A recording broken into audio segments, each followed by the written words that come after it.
What up? What up? It's Fight SZN Podcast. I am your host today, Jesse Rowe, and I am joined by Inside Fighting's head writer, the homie from Brazil, Timmy Shoes. What's up, Tim? How you doing, fight fans? I'm actually from the Bronx, the Boogie Down Bronx, but I am the correspondent down here in Brazil. And yeah, I'm glad to be here. Thanks for having me, Jesse. Yeah, of course.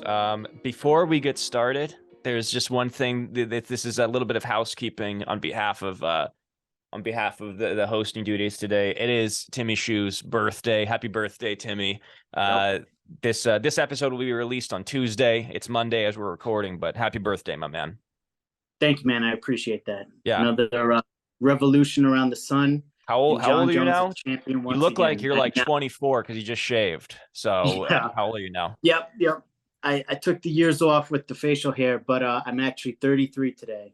Ah, well, congratulations. You made it. Anyways, we're coming off UFC 285. It was a stacked card. It was an amazing event. It was a Hollywood event. We had Jake Gyllenhaal showing up, doing weigh-ins, filming scenes for Roadhouse. Conor McGregor was on site. He was firing up the crowd. And then the GOAT fought in the main event. Jon Jones just absolutely steamrolled Ciryl Gane. Just overall, before we actually talk about the fights, what did you make of like the event in general? I mean, it was stacked. I mean, even on the early prelims, we had good fights. I think Ian Gary was the early prelim featured fight. And then we had Cody Garbrandt on the prelims. He was the card was stacked from top to bottom. And I'm not surprised how it played out in that main event. I know a lot of people were. But yeah, it was a really good event. And I think the most shocking thing, because a lot of people expected a really good fight between Gane and Jones, but the most shocking thing for me was that co-main event, Valentina Schevchenko got her reign stopped in incredible fashion by Alexa Grasso. So I definitely want to talk about that because that was crazy. Yeah, all right, let's start right there then. I mean, I was one of the few that didn't give, one of the many, I should say, who didn't give Grasso a shot. And, I'm eating crow. That was unbelievable. Do I think Valentina was probably winning the fight? Yeah, I do. I think that Valentina, I do think that first round, Grasso's boxing, she was piecing up Valentina a little bit, but I don't think she was sustaining a lot of damage.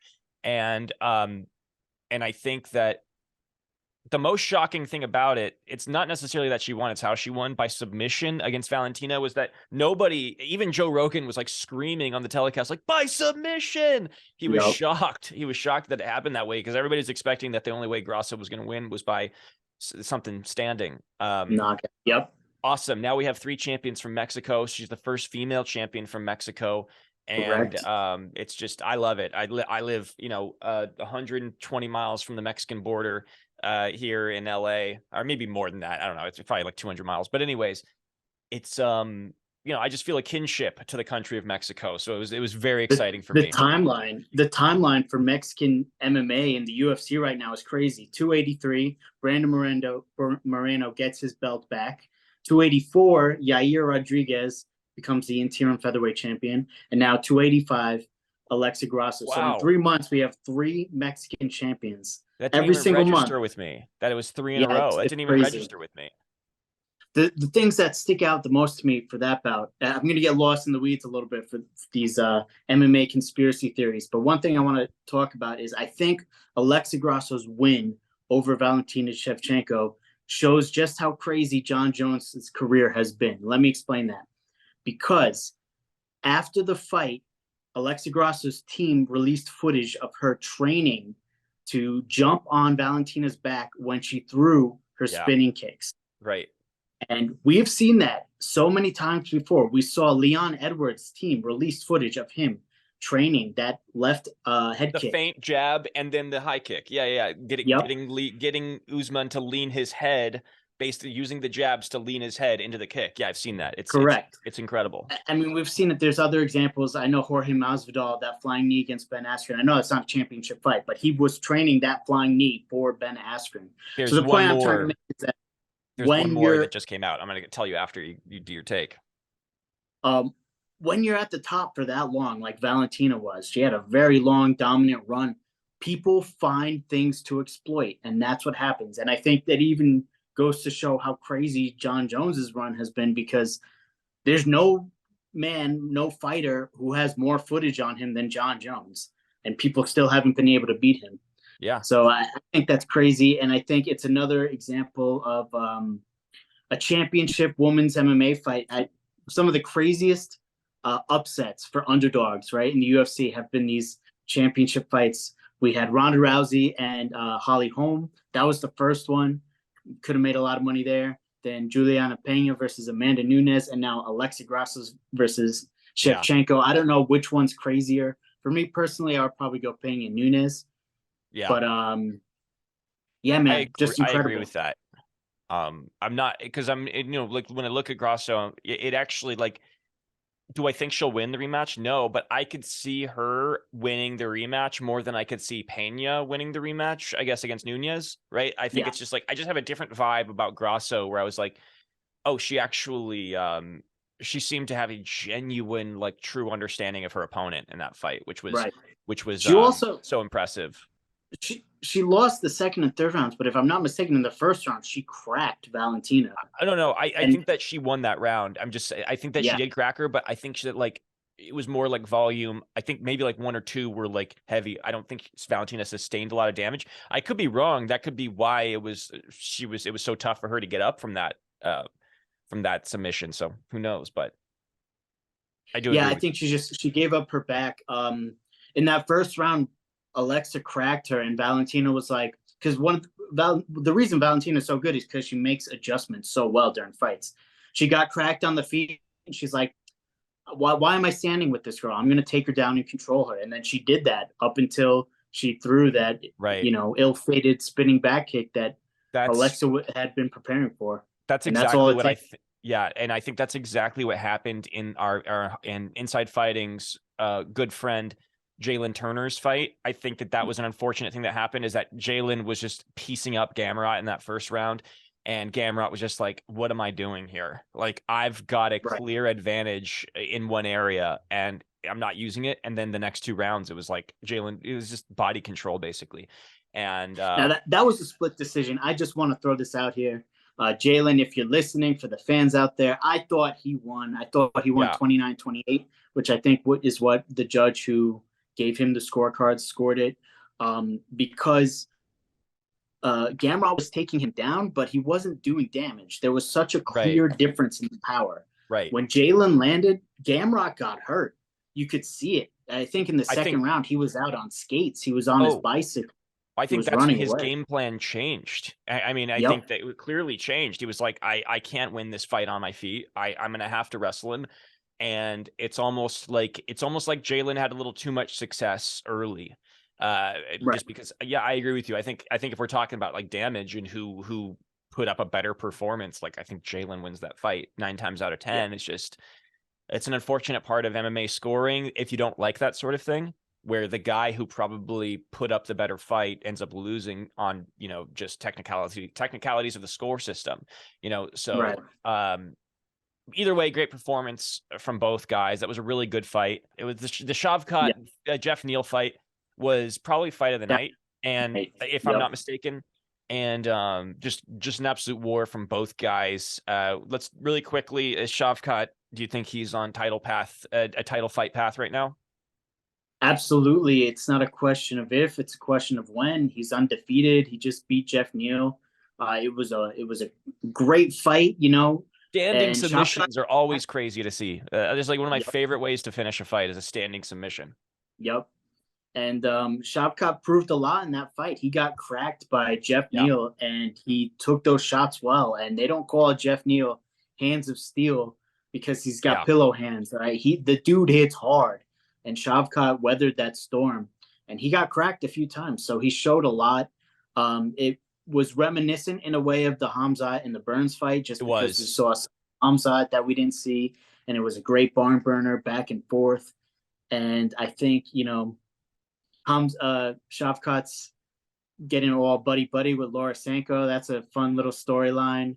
And he gave the hat to Joe Rogan. I mean, he's going to be fighting for a title soon, and I think he would have a really good shot against Leon Edwards.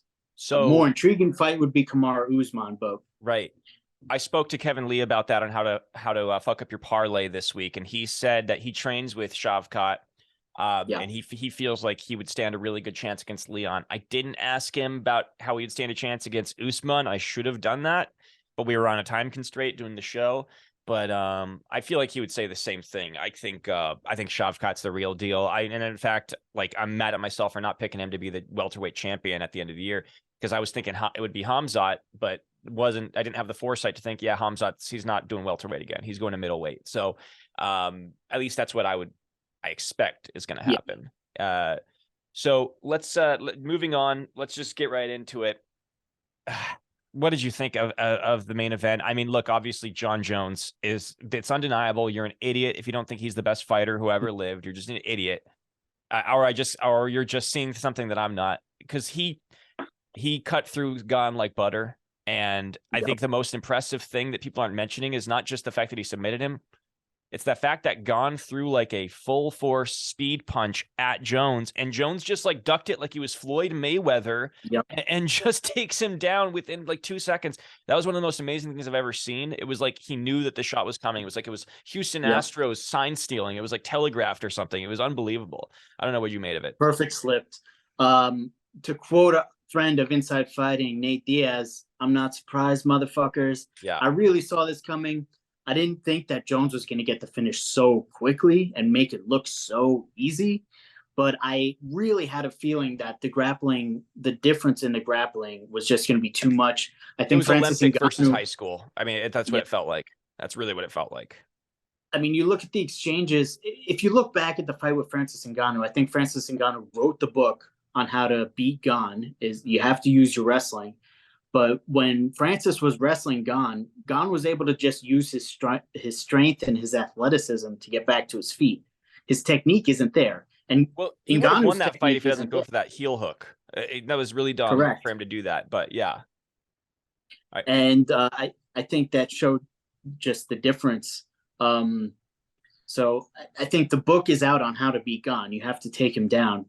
And Jon Jones, man, I mean, it's incredible what he's done. I know it's my birthday today, but when it was my birthday 10 years ago, he was the champion. I know. One of the youngest champions. He's only a couple years older than me. Unreal. Now, the question is obviously there was a Stipe call out there. Actually, really quick, let's do this. What's next for Ciryl Gane? I was very disappointed. That was just a terrible showing. I really like Ciryl Gane. He's a freak athlete. He's obviously had some huge wins in the UFC. He just annihilated Tai Tuivasa the last time they fought.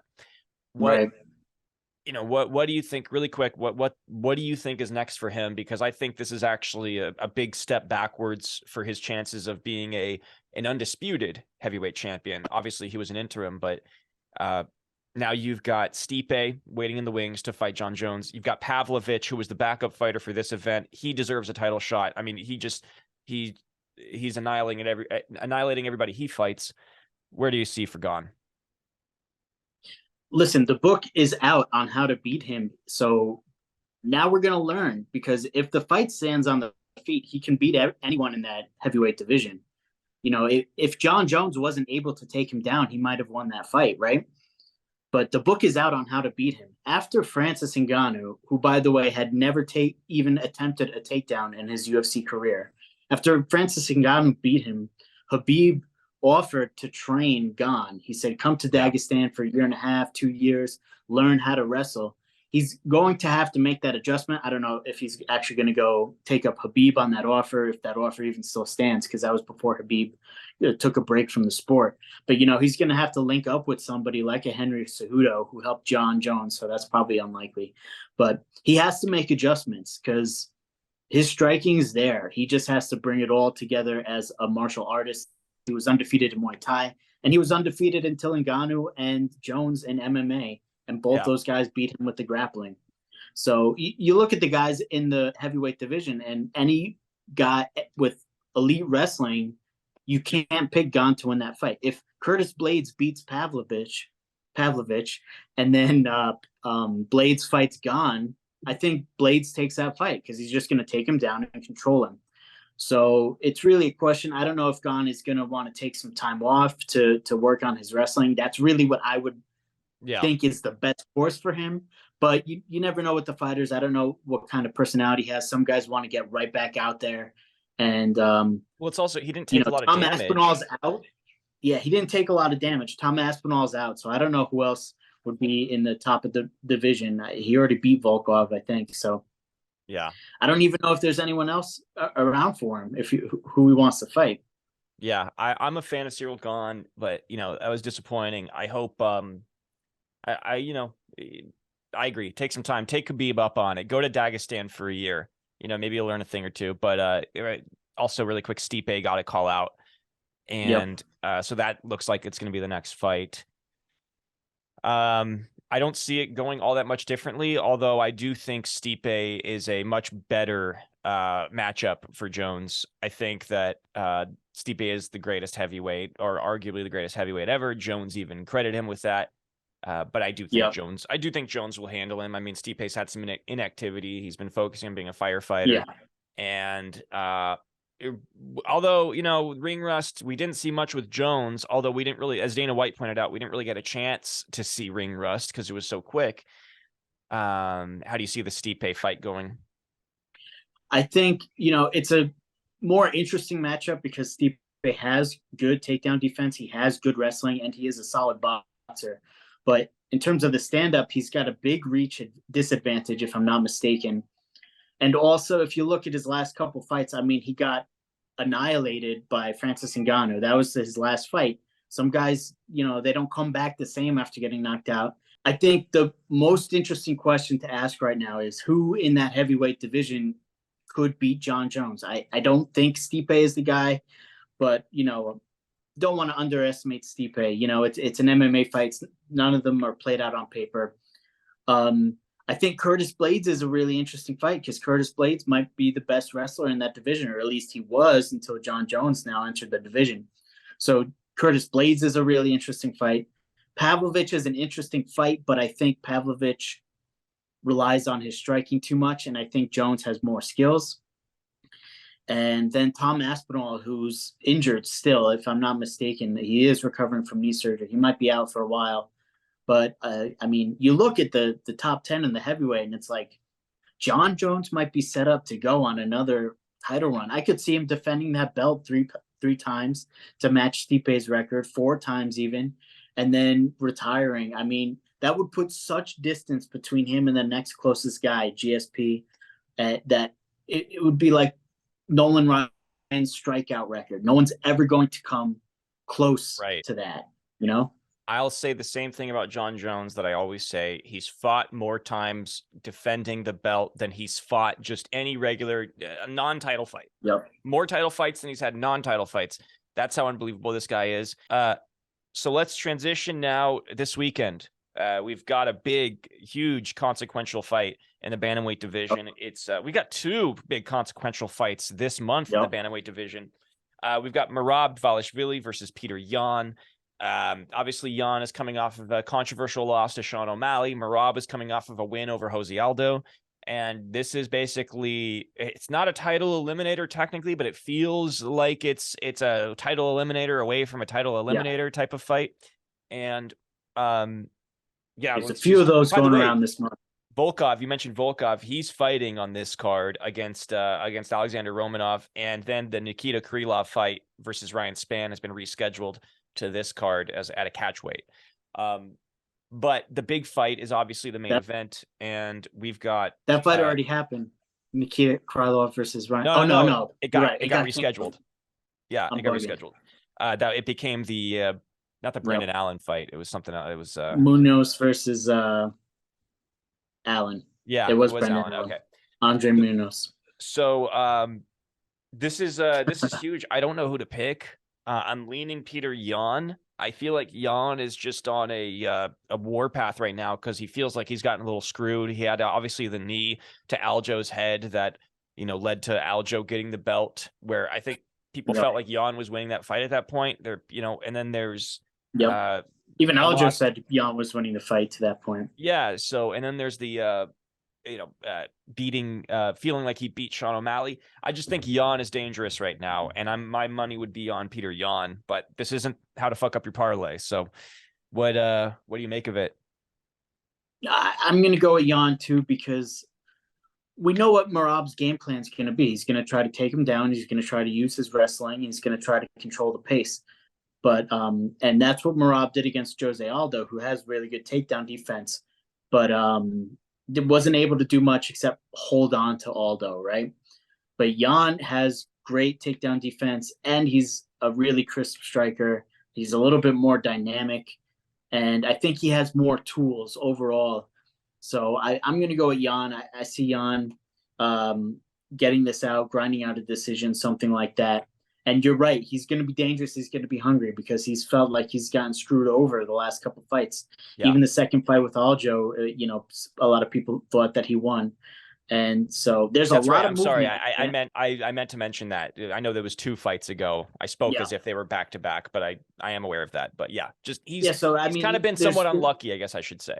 Yep. Unlucky. I mean, there was the Aljo, the first fight. Aljo, the second fight was very close. The Sean O'Malley fight was very controversial. So, I mean, even after the O'Malley fight, he was like, I don't know if I'm going to stick around with the UFC because I feel like they're giving me the runaround over here. But so he's going to be dangerous. He's going to be hungry. And Merab, he won't fight Aljo under any circumstances. He already said that. Yeah. So it's like you got a guy who's in the top 5 of the division who doesn't want to fight for the belt unless the belt changes hands, right? Unless Cejudo wins, basically. Yeah. Right. Really quick. Let's just do this because we're out of time. Who's the bantamweight champion at the end of 2023? Ooh, damn. That's a hard one. I'm going to say Chito Marlon Vera. Or Marlon Chito Vera. I love it. He's a big fan. We're a big fan of Chito Vera here at Inside Fighting, so we hope we see it. But anyways, Timmy, thank you as always for joining me here on the Fight SZN Podcast. I'll see you in a couple days for how to fuck up your parlay. And we're probably just going to rehash this fight all over again. So it'll be but it'll be fun. It'll be fun. Yeah. We'll have some fight props going. It'll be good. All right. Well, what are you doing for your birthday? You taking out the wife? What are you doing? We're going to all-you-can-eat sushi restaurant. So I ain't coming out until I look like our friend Andrew. So love it. There you go. I love it. Hopefully he doesn't watch long enough to see that comment. You can cut it out. You can cut it out. Happy birthday, bro. Have a good night. Man. You've earned it. And see you in a couple days. Peace. Later.